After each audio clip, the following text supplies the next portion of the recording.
Hi, this is Dr. Scott, and today we're going to get into apologetics again. And this one is to define the different religions. Now, before we get into that, one of the things I want to talk about related to that is the question that keeps coming up. And it comes up over and over again. Yeah, but you guys say you're the only way, and yet there's all of these billions of people who are following a different pattern. Or what if there are many gods? Or what if there are many pathways to God?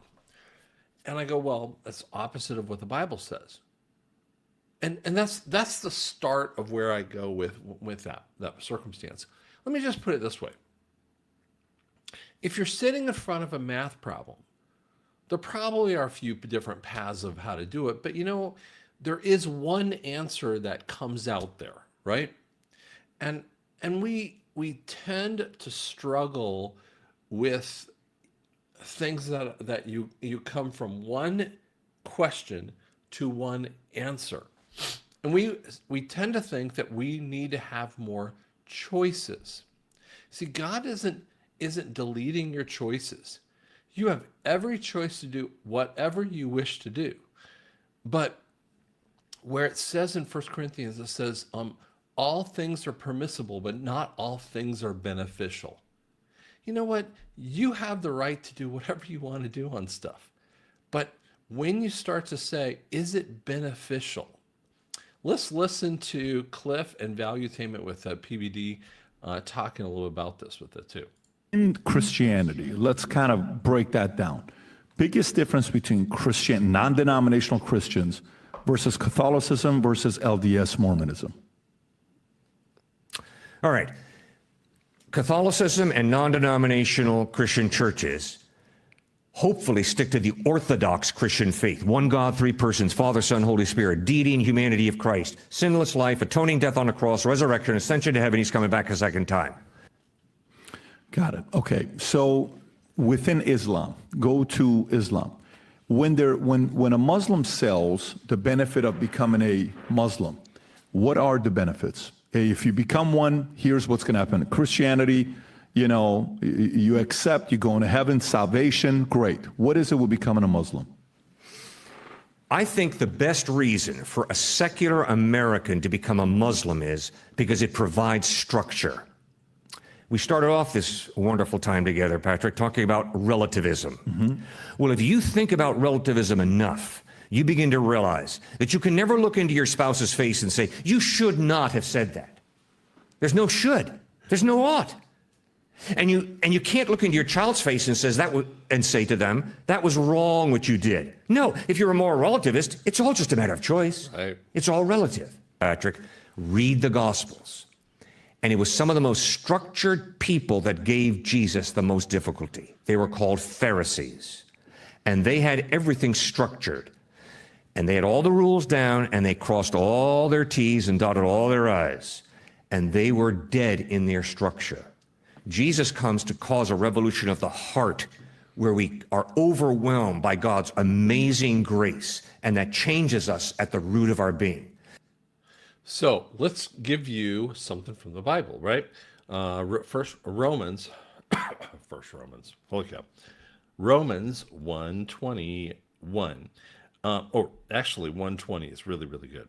1:19.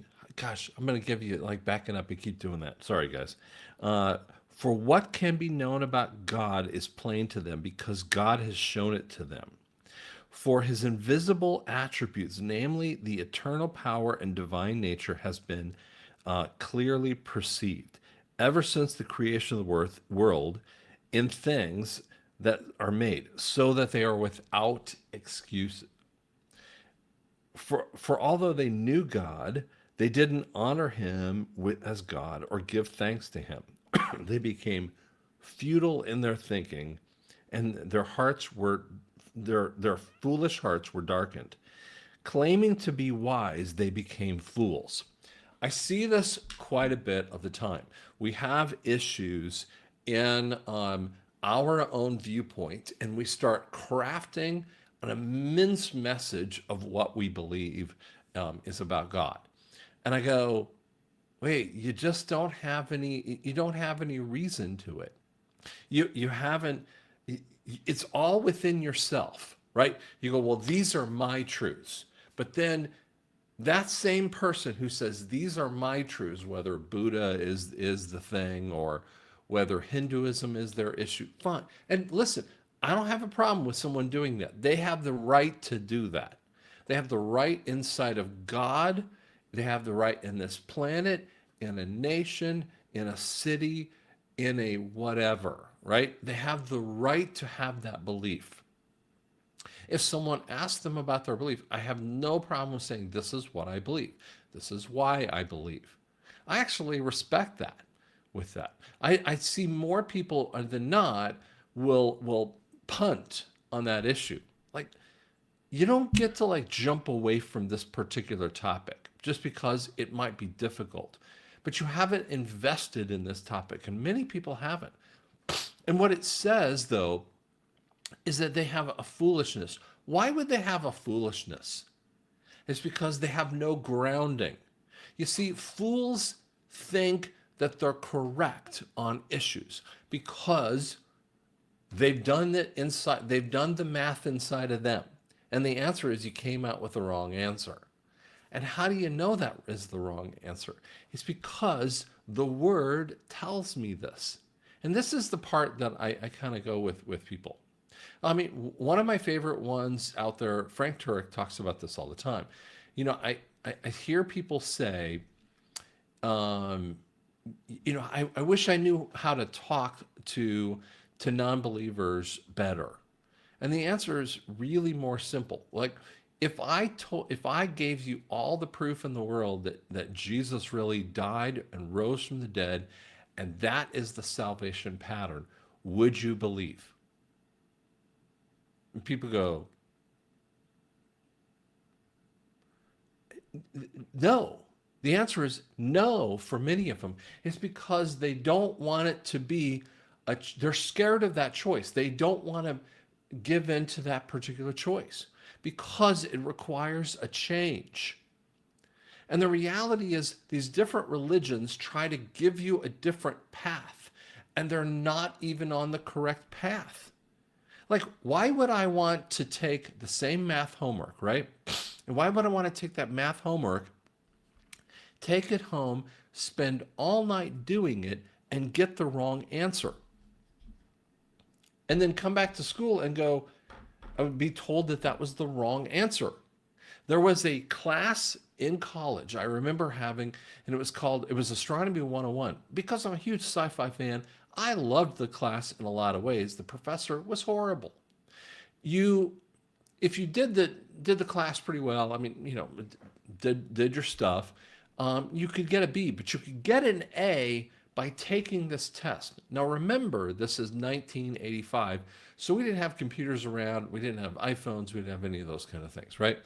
And you had to sit around a green monitor, that old monochrome monitor, and there were questions that would come up, and there would be a question, and then it would be an answer. It would be on the screen for 5 minutes, and you had to poke in an answer. Now, if you got the answer right, and I'm missing I don't remember the exact numbers, but basically like this: if you got it right, you got 4 points. If you got it wrong, you were minus 2 points. If you didn't even answer it, you were minus 1 point. So you could sit there and go through it, but it would rotate through different types of questions. And what they didn't care what you did. You could sit with a whole bunch of your friends, and I saw people do that all the time. And they were helping each other out. And I think you had to get like 15 points or something like that. So it wasn't that many questions correct that you could get it. But I remember coming up and we were helping one another get through our different areas, right? Scott would sign in, and then we would go. And one of the questions was this crazy one on astronomy. It was nowhere in the textbooks. It was nowhere in the information that we looked at. I still have that textbook because it's a good textbook in a lot of ways. And I went to the professor and I said, here's, and I wrote it down. I said, here's the question. Here's the answer. It's nowhere. I can't, and I said, I went and researched. I can't find it anywhere. He reaches behind him, pulls a book off the shelf, opens it up and says, there it is. And it's on page 86. And I looked at him and said, where would I know that particular book? How would I know? It's not even in part of the class. I mean, maybe it's in 201, 401, 801, whatever class you want to come up, but we're in Astronomy 101. There was no way to come up with the answer. What I'm trying to tell you is that there is a way to come up with the answer. Acts 4:12 says, there's only one name under heaven by which we may be saved, and that's Jesus. The reality is, if you say it with your mouth and believe it with your heart, you can be saved. Now, here's the part that people get struggle with. No, I'll believe it when it happens. And I hear this all the time on the Nasara side, right? I'll believe it when it happens. And yet, there's no faith in that. Like, everyone believes something when it happens. Like, if I was telling, and by the way, I'll give you an example. I've been telling for 5 years, this is in 2023, we're 2/28/23, or 25, excuse me, 2/28/25, right? End of February of 2025. And I've been saying for 5 years, essentially, that the IRS was not going to be anymore. And people are like, oh, you're just making stuff up, right? And then what would happen, and now as Trump has been telling you this, and as you know, the media is starting to get the clue, and all this stuff is happening, and then I still have people go, I'll only believe it when it happens. I'm like, you got all the evidence in front of you, but you still can't come to a reason. And the answer is they're being foolish. Do you see it? I mean, do you see the point there? When you're foolish, you can't even come to the right answer because there's nothing in you that will allow you to come to the right answer. It's not talking about ignorance. It's talking about stupidity. It's what we utilize for foolish is another way of saying stupid. See, I'm ignorant about a lot of things. I've mentioned this before. I'm ignorant about hundreds of things, and especially things, anything to do with fixing something else. I'm probably going to be stupid on that kind of thing, or more likely ignorant because I don't have the time or don't want to do that. You know, there's a point there. But on foundational issues of our life, I am not foolish on those areas because I've researched them. Foundational issues about what's happening to me in the world and what's happening to me with the Word.